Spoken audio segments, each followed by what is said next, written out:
Welcome back, everyone. For today's video, we are going to be taking a look at round number 8 of the New York Fall Invitational.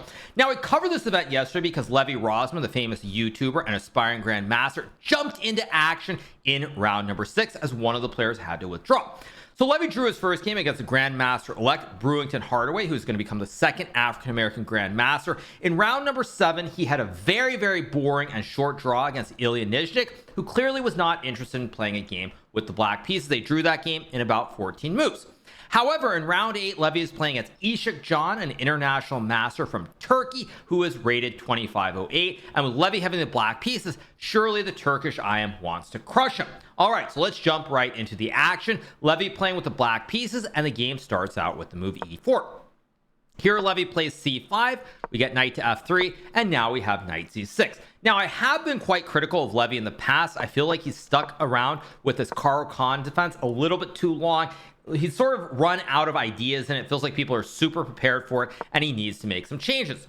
So Levy plays c5. We get knight f3, knight c6, we get d4, takes, and now Levy plays the move e5. Now, this, of course, is what is known as the Kalashnikov variation within the Sicilian. It's very similar to the Sveshnikov, which goes knight f6, knight c3, and e5. But the argument is that when you play e5, knight to b5, and d6 here, now after knight to c3, you don't have to commit to putting the knight on f6 right away. Also worth pointing out that a6 is another move here, and after knight d6 takes queen f6, this is what is known as the classic Lowenthal variation. So after d6, we get knight c3, a6, knight a3, and now Levy plays move bishop e6. Here we get knight to c4, and now we have the move rook to b8 being played by Levy. Now, this, of course, is a very famous variation. It was made popular by two grandmasters in particular. There was Parham Maghsoodloo from Iran who has played this, but also yours truly, the very famous streamer Hikaru Nakamura, essayed this variation as a big surprise in the 2023 edition of the American Cup against Lenier Dominguez. He would go on to win that game, gain rating points, and win the event itself. So Hikaru came with this idea. Obviously, Levy's watching Hikaru's videos. He figures, well, why can't bro be like Hikaru? Now, one of the great things in chess these days is there's so many courses out there that it's very easy to actually pick up such systems without too much effort. So we get rook b8.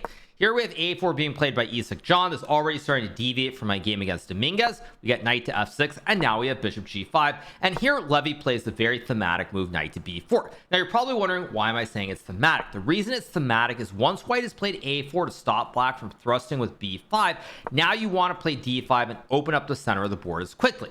Also worth pointing out, this is very similar to another game that Hikaru played, since Hikaru is obviously Levy's favorite player and he wants to impress him, which is in this position after a6, knight a3, here knight c4. There was also a game which Hikaru played against Arjun Erigaisi in the Isle of Man Grand Swiss last year, which went, I believe, rook to c8, a4, knight f6, bishop g5, and then knight to b4. So very similar, the rook is on c8 here versus b8, but either way, when white plays this move a4, you create this weakness on b4 where the knight can go.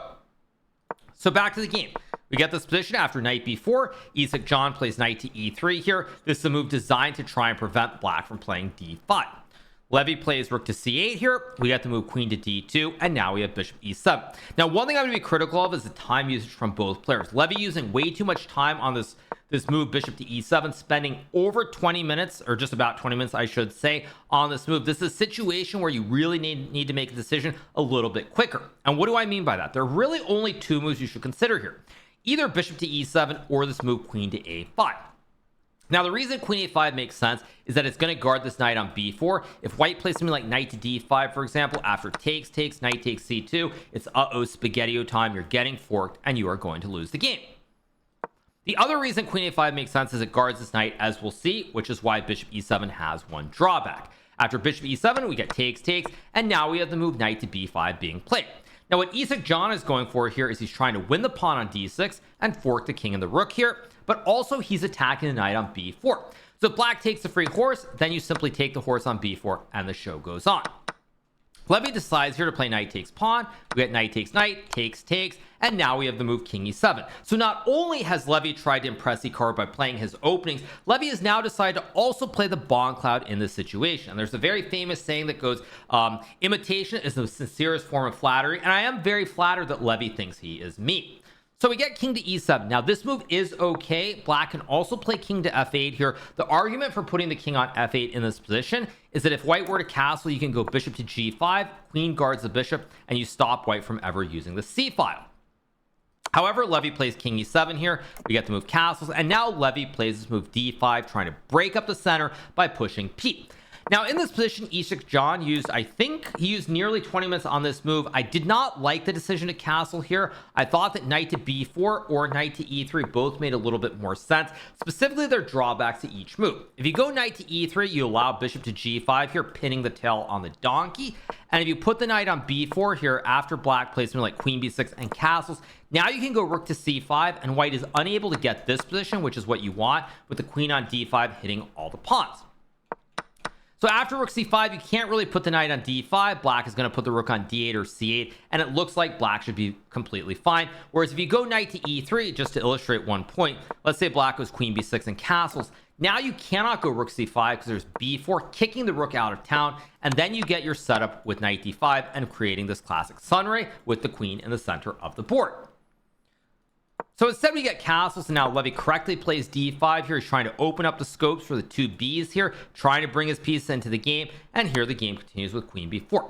Now this move is a move that I don't particularly like, but honestly at this stage in the game with the players getting a little bit low on time in this very tense middle game with so many decisions, it doesn't shock me that it was played. However, because black has played d5 here, there's one big point. When you look at the structure of the pawns on d6 and e5, one of the goals is to play something like rook to d1, and pressure the pawn on d6, or go knight b4, knight d5, knight e3, d5 as well. Both work to prevent the pawn thrust.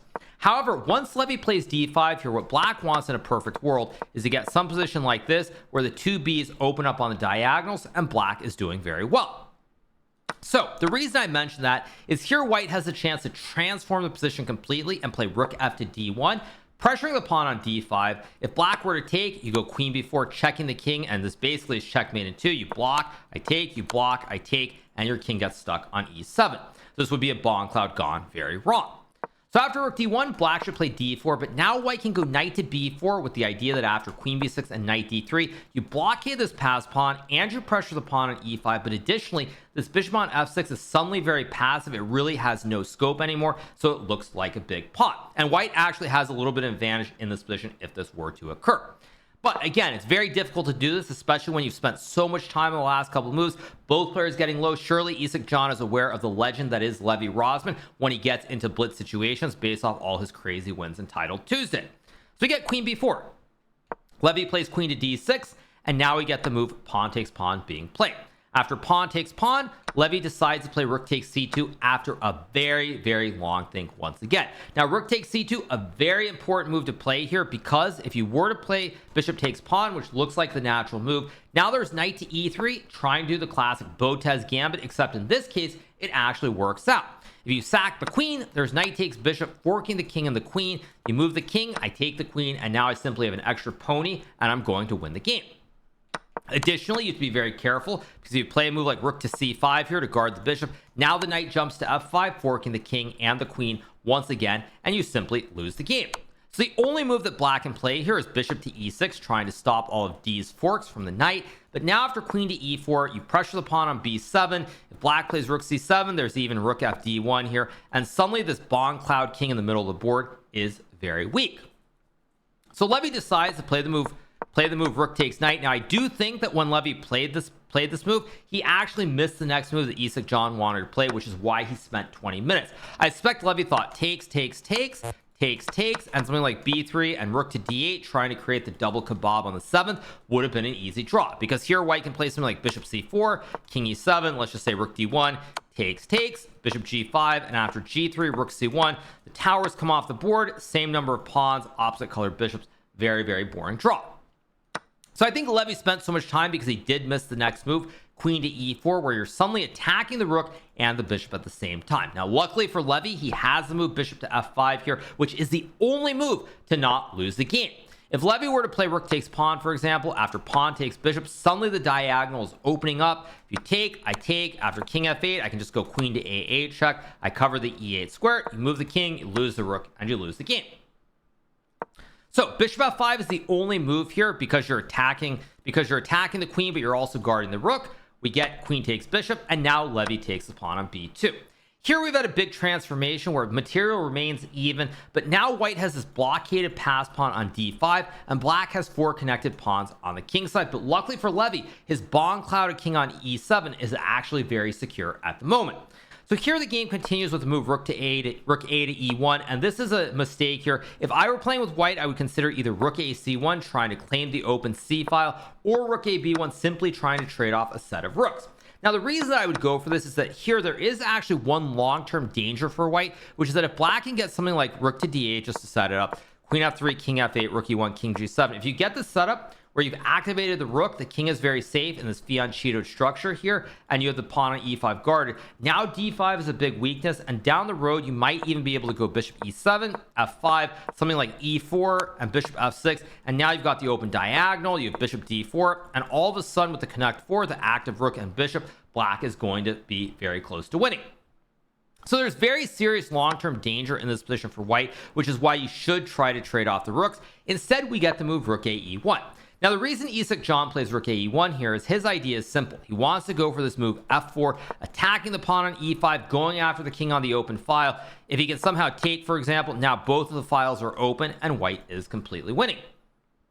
So after rook e1, Levy plays g6 here, attacking the king on f5, or the queen on f5, I should say. We get queen to h3, and now Levy plays the move rook to b4. Now, this is an excellent move from Levy here because this really blunts the force of the f4 pawn thrust. If white goes f4, now you can play e4, rook guards the pawn, and the bishop is on an open diagonal here. Sample line is, let's just say white plays queen to d3, attacking the pawn on e4. Now black can go bishop d4, checking the king. You move, and after f5, I've successfully created the classic connect 4. Let's just say you play queen d2, and now I go bishop to f6 here. Black is simply a little bit better with the protected pass pawn as part of the chain, the weak pawn on d5 here. And if anybody is better and anybody's going to win, it would be Levy.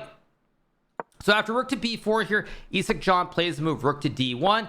We get this move we get this move rook to d1, sorry, and the game ends very, very abruptly with a draw. Now, what I think happened here is that Isik John, he felt the game was slipping away a little bit. He thought it was going to be a little bit worse, and this is what we call the rating privilege, where when you're a higher rated player and you offer a draw to someone who's lower rated, sometimes they see the rating, they're a little bit afraid, and they take the draw instead of playing on. Now, one of the things that's very important in chess is to not be afraid of people who are higher rated than you, and this applies at all levels of the game, even the level I'm at, where, for example, if I play someone lower rated than me by, let's just say 100, 150 points, and I offer a draw somewhere in the middle of the game, that probably means there is something wrong with the position. I'm not just going to offer a draw for the sake of offering a draw because I want to lose rating points. There has to be a reason. And usually that reason is there's something in the position that I'm a little bit worried about or concerned about, and that's why I decide to offer the draw. Now, it's very clear to me here that when Levy's opponent, Isik John, offered a draw, Levy thought, well, he's offering a draw. He thinks it's even material, opposite bishops, probably a draw. And of course, I'm going to gain 1 or 2 rating points with this draw, so why not take it?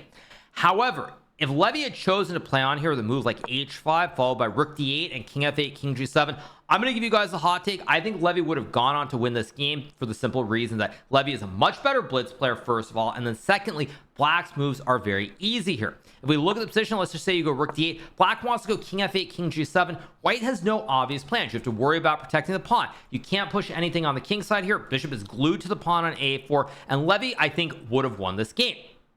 So it's very, very disappointing to see Levy basically cave here and take the draw, seeing the rating of his opponent, and not playing on, because I firmly believe he would have had excellent chance to win this game. He would have had no risk whatsoever to lose. And if Levy is serious about trying to become a grandmaster, these are the sorts of games where he needs to play on and not be afraid of someone when he sees their rating, because this is simply a game that I think he should have won in the final position. I really do think there's probably a 60-70% chance he wins this just because of how good he is in blitz and the fact that he has all the easy moves and his opponent would have to struggle to find moves. And also, it's very clear that because Isik John offered the draw here, he was worried. He was starting to sense the danger. He thought, okay, I'm 2,500. Maybe I'll offer a draw. Levy will probably take it, gain a few points, and he'll be happy. But this is a situation where Levy should never have taken the draw. It's a huge mistake. And if he had won this game, he would have gained a lot more points on his road to try and improve the rating and potentially become a grandmaster.